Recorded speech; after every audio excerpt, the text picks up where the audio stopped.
In our gospel today, the sower scattered the seed over different grades of soil.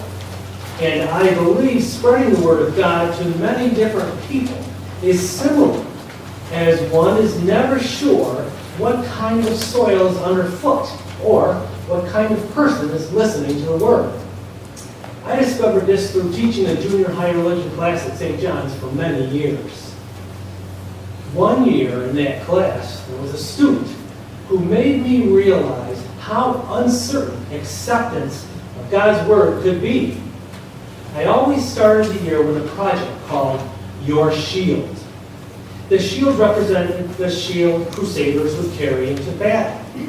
Their shields had the family crest on them in order to identify the crusader.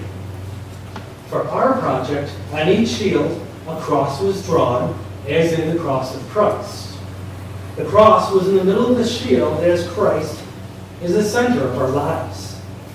The cross separated the shield into 4 quarters. In each quarter was to be drawn a picture.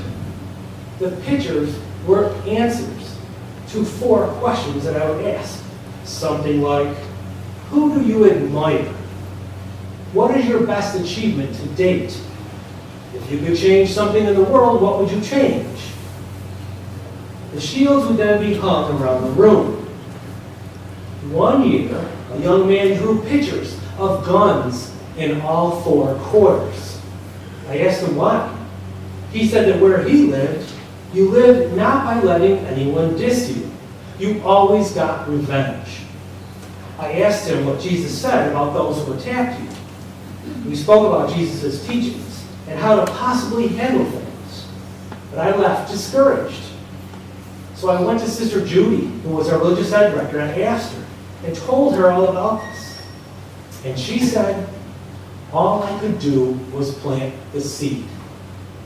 Plant the seed.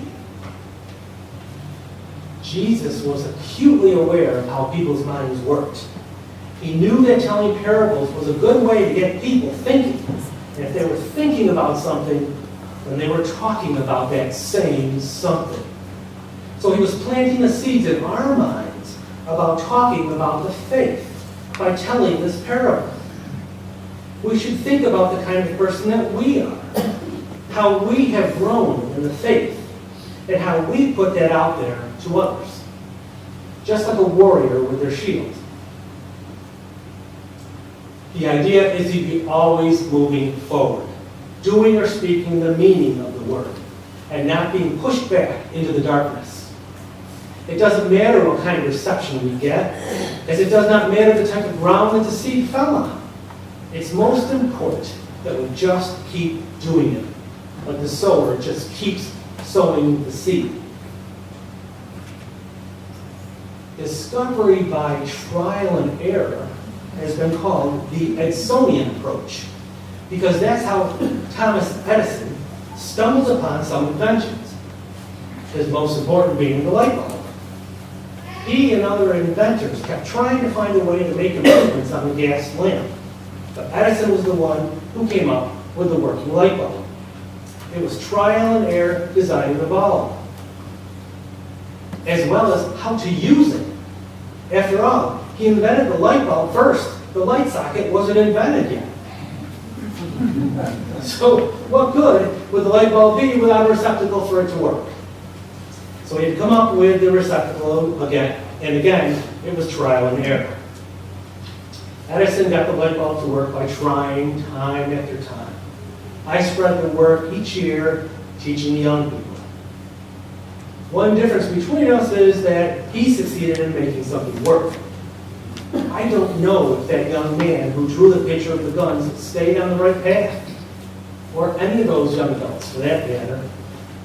Any of us that put ourselves out there by way of word or action, always showing our shield to the people we meet each day, we don't know if we're teaching them with the ways of God.